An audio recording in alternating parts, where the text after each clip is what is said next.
said to us earlier this morning, with Zeke now in the fold, I forced him to do it, but he was willing to go there. Dominique Foxworth said the Cowboys are going to be NFC champions and make it to the Super Bowl. Do you agree? No, I don't see the Cowboys winning the NFC East. I still believe the Eagles will win the NFC East. They're a better football team. They've got a better quarterback. They've got a better coach. They've got more talent. I don't understand. I agree that they're a deeper team, but I think you go across the top line of the first offense and the first defense. I think this team is better, and they Eagles have better receivers. They have a quarterback who has legitimate playoff big game experience that played well in those moments. That's a difference that you guys don't have. Did you watch the Rams game last year? They're very talented. Did you watch the Rams playoff game last year? Of course, I watched the Rams playoff game last year. Did you watch third down out of Dak last year? So we're going to boil it down to one game. That's what we're going to do. You just said legitimate playoff experience, and when he's played well. He's played very well in several playoff games. He played not so well in others, but it wasn't just him. He wasn't just a problem. I was on the show with you last year when the playoff game happened, and you criticized Sean Linehan for not putting him in the right position. So don't come on here now and pretend like Sean, my bad, Scott Linehan. I was thinking about Sean McVay, actually a very good offensive coordinator, but don't come on the show now and try to put it all on Dak's back. No, but you can't sit there and say he's performed really well in all playoff games. He didn't. I didn't say all. And at what points did I say all? Did anyone hear me say all? There we go. Let's not get boiled down in a syntax discrepancy here. Dan Orlovsky, you believe the Eagles are better than the Cowboys, and Jerry Jones, if that happens, if the Eagles win the NFC East and the Cowboys bow out of the playoffs relatively early, then this did not work out the way Jerry Jones wanted, right? He will not be happy. Yeah, I mean, we've talked all offseason that the most important thing to Jerry Jones was the Super Bowl, right? And so this team, rightfully so, has made the financial commitment to multiple players that this is a Super Bowl caliber football team, and this was the most important person on that team. Do I think they're in the conversation to be a Super Bowl contender? Absolutely. But I'm picking the Eagles to win that division, and I've taken the Eagles to win the Super Bowl. All right, Orlovsky is riding with the Eagles. Dominique is riding with the Cowboys. Mike Tannenbaum, break the tie. Who you got? I'm going on Carson Wentz's health, so I'm going with Dallas. He hasn't played in a full season in the last couple of years. They lost Foles. They lost Sudfeld in the preseason. They signed Josh McCown. And if Carson Wentz is there for 16 games, but I'm backing up my pen right here. I got to go with Dallas. Carson Wentz's health is a big question mark for the Philadelphia Eagles. All right, let me get Jeremy Fowler into the conversation, because something Ed alluded to at the beginning is that everyone but Jason Garrett is going to get a contract extension. Well, so far, the guy standing there without one is the quarterback, and this is the day after, and we will get to this, but by now you've probably heard Jared Goff yesterday got an extension with the Rams that makes him the richest quarterback, richest NFL player of all time in terms of guaranteed money. So where does all of this leave Dak Prescott? Well, Greeny, the Cowboys are backed into a corner here, because about a year ago they had a clear plan. They thought they could get Dak Prescott somewhere in the mid to high 20 millions per year, maybe get Amari Cooper for 16 or 17 million a year. That has backfired because they've dished out all this money and they've waited, and you see now Jared Goff, guys like this getting 30 plus million. So that's the market for Dak. Cowboys have to decide in the next few days, are they willing to go that far? And there's no imminent deal right now for Cooper or Prescott. They need to get some traction by the weekend. So Dan Orlovsky, let me turn to you with your primary area of expertise. I think you break down quarterbacks as well as anyone in the league. Is Dak Prescott a max money kind of quarterback in your opinion? No, a quarterback that's never thrown for 4,000 yards or more than 23 touchdowns in a season is not worthy of max money. Dak has been the trailer. He has not been the tractor. He has not pulled this team. He's been a part of being pulled by Zeke Elliott. Really good player and certainly a bright future. There's too many unknowns and too many ifs tied to him.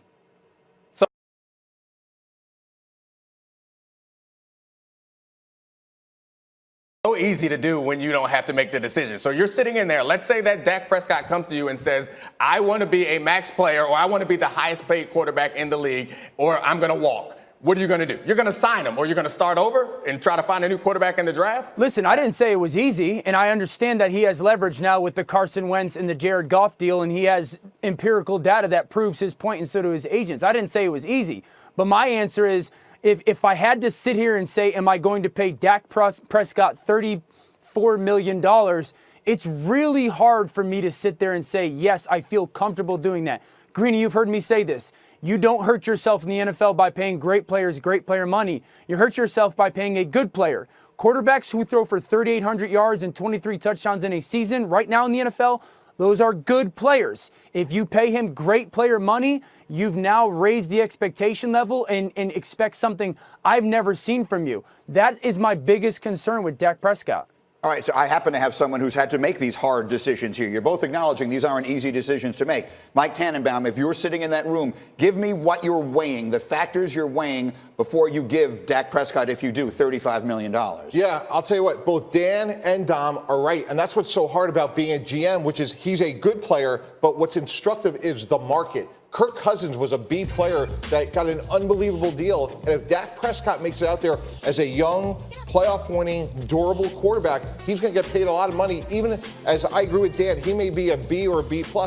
And the replacement costs are so expensive. Yeah. So all the resources you have to plow into getting Dak's replacement, you wind up paying a B player a little bit more because he's in your building, he's high character, and you know you can win with him. Fowler. And see, some of these teams are thinking about the franchise tag now more because this money is ballooning so high. Dak Prescott, he could play this out and be in a Kirk Cousins situation. The Bucs with Jameis Winston, I know they're thinking about that with the franchise tag next year if he plays well. So it's a nice placeholder for these teams if you don't want to dish out the $100+ million. Oh, by the way, Jameis Winston, because he was a first-round pick, is in the 5th year of his deal and doesn't have a contract for next year. Prescott, because he was not a first-round pick, his contract is only 4 years. Yep. So, yes, that is the point here. They could franchise him at the end of the year if they want to, but he's not signed. Agree. How about this? Next year, Drew Brees and Tom Brady are both unrestricted free agents, as well as Phillip Rivers. How does that play into all these discussions? Well, Tom Brady and Drew Brees will be a combined 84 years old at this point next year, and I'm not making that number up. If I'm doing the math in my head correctly, that's how old they'll be. Will teams be out there trying to sign Tom Brady at the age of 43? If you were the GM of the Jets, you still wouldn't want Tom Brady on your team?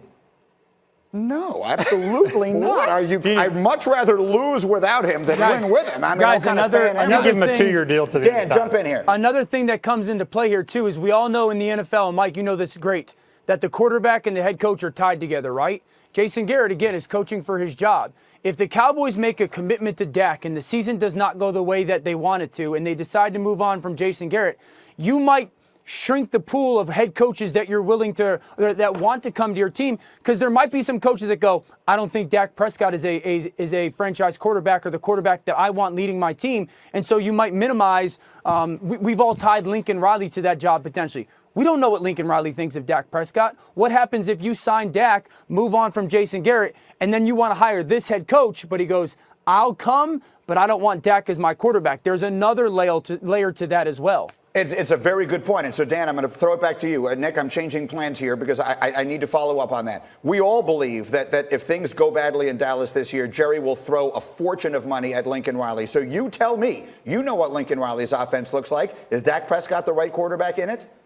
I would imagine that Dak Prescott would be a very good fit in Lincoln Riley's offense. You know, Dak Prescott, in many ways, has a similar skill set to Jalen Hurts. Probably a better passer right now, but big, physical, can be utilized as the runner. Now, how does that factor into the NFL? And are you going to run your NFL quarterback as much as you run your college quarterback? But I don't. That's an assumption by me of going, yeah, Lincoln Riley's going to like him. But his skill set, his athleticism, his ability to throw the ball in different kinds of movements, and his threat to be a runner definitely fits that style that Lincoln Riley loves to run. I agree. I agree with Dan, but you can't make this based on one head coach potentially. I mean, what happens if Sean Payton goes back? There's so many other X factors. Understood. Yeah. But it's just, I mean, I get that it's a hypothetical, so we're just throwing the notion out there, but I do think it's an interesting one to bring up. Now, let me get to the other news from yesterday. I've alluded to it, but the Rams come to terms with quarterback Jared Goff on a 4-year, $134 million extension last night. That includes an NFL record $110 million guaranteed. He's entering the 4th season of his 5-year rookie deal, so this extension now keeps him in L.A. through the 2024 season. And you've probably seen numbers that look like this. He was 0-7 as a starter as a rookie, and that was under Jeff Fisher. And then they bring in Sean McVay, and since then, he's been sneaky good. Over the last 2 years, he's had 13 games of 300 yards passing. That's the most in the league. His 24 wins in that span are tied with future Hall of Famers Tom Brady and Drew Brees for the most. So, Dan, I'm going to bring you in on this again, because I really believe that there are two schools of thought on Jared Goff. One is that he's a really good young quarterback and worthy of every penny they're paying him. The other is that he is a product of the genius of Sean McVay, and you could have put a lot of other people in there and put similar numbers together. What do you think? Analyze Jared Goff as a quarterback for me. Jared Goff is a really good young quarterback and, yes, benefits from a good play caller, just like every young quarterback. I'll take everyone back to the last week of 2017. Jared Goff did not play in that game because they had already secured their playoff spot. Their backup, who was a 3rd-round pick, Sean Mannion, got the start. Sean McVay's the play caller. Sean Mannion, as a third-round pick, probably should be a solid quarterback, still in the NFL. 22 of 37, 185 yards, no touchdowns. So if it was just Sean McVay being an incredible play caller and you could put anybody in there, has Jared Goff never had a game like that or less than 2 performances like that? The thing about Jared Goff is this, Greeny. Yeah, he benefits from good play calls, but some of the throws he makes are outstanding. The accuracy that he puts on display in tight windows, guys that are bodies covered. Like, watch some of these throws. Those guys are covered in the NFL. They're draped all over these defenders. These defenders are draped all over receivers. The movement in the pocket, that is an incredibly difficult throw to make when your body's going all over the place. You're trying to avoid a sack. This is this is not a system throw. Listen, that's a corner route where you've got to fit it in a 1-foot window. These are not system throws. These are great throws that, yes, but yet at the same time, those guys are covered. I don't care what the system is. And remember this, he's a drop away in the Super Bowl late in the game from tying it up 10-10 against the greatest coach and greatest quarterback ever. The Brandon Cooks drop that happens right before the Gilmore pick. This play right here, this is a great throw. That is a drop away, difficult catch. He's a drop away from potentially being a Super Bowl champion. And again, continuing this baloney narrative of that he's a system quarterback. That's exceptionally done.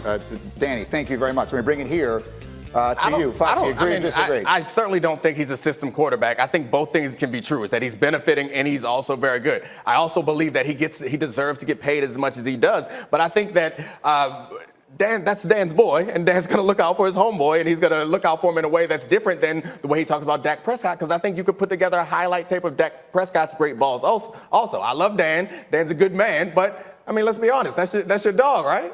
Yeah, no, listen, I try to be relatively unbiased, but at the same time, the tape is the tape. And I can watch the tape and use it as an example. And I agree with you, Dom, and I've been the one who said, listen, Dak Prescott has been good with nobody near close how good Sean McVay is. But we can't run from the fact that, I've said this, Jared Goff, take away 2016, his rookie year. If you just look at 17 and 18, he has been everything you want with the number 1 pick. And I'm not going to Tom Brady's benefited from Josh McDaniels, and Matt Ryan's benefited from Dirk Cutter, and Phillip Rivers benefited from yes, great play callers matter. But at the end of the day, guys are covered, and he's making the throw.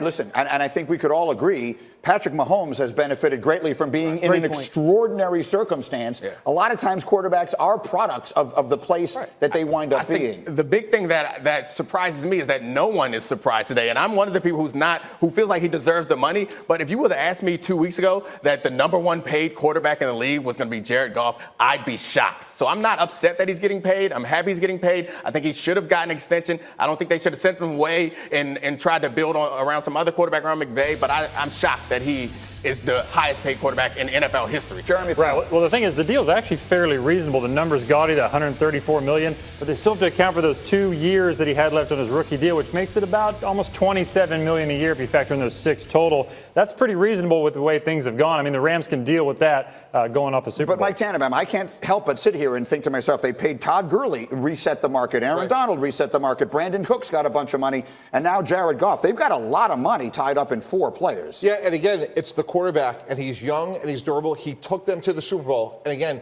that's going to be really hard to replace. And moving the story forward, Dak Prescott has really benefited by waiting. Dallas put him at the end of the line. They're going to pay for that because Dak Prescott will not take less than Jared Goff. And if he ever got to the market, we know he'll do really well. So it's really interesting how one plays off of the other. I just think Goff was at the right place at the right time, and he earned this contract based on the Super Bowl. You know what the lesson in all of this is? In sports and in everything else, you are worth whatever someone is going to pay you. And Dak Prescott, worth is a relative term here. Someone is going to pay him that amount of money, and we would assume it will be in Dallas. All right, meanwhile, as we continue here on Get Up, we're going to be jam-packed all morning long. What if quarterback salaries didn't count against the cap? It's an idea that's been discussed. We will discuss it coming up. I think it's worthy of that. And we will get reaction from Ezekiel Elliott's dad, Stacey Elliott. He will join us live in a few minutes to talk about his son's new deal. Big morning. Get Up on ESPN.